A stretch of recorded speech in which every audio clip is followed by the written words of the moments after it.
differently than last year?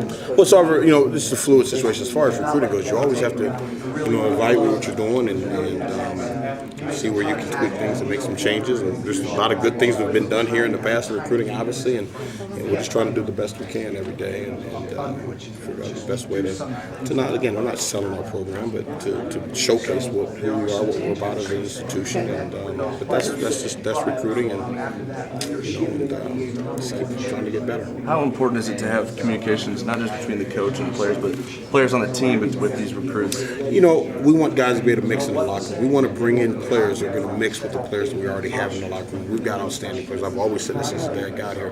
There is great young men in that locker room. And so with that being said, in the recruiting process, you want to bring in guys that are going to be able to adapt in that locker room with our guys. So I think anytime you have an opportunity, recruits can spend time with the current players, your current players can give feedback that this is what type of young man he is and things of that nature.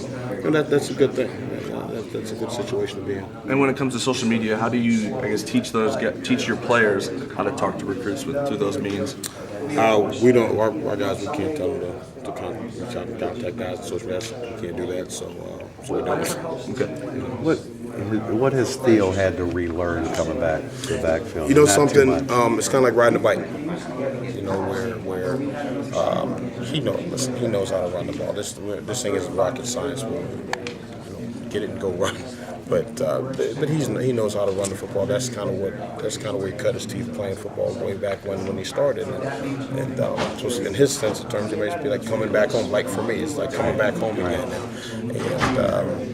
And so it's not really relearning or anything like that. It's just kind of just going back to what you know and fine-tuning the details of tracks and steps and retraining your eyes. Kind of retraining your eyes of where to look and what to look for.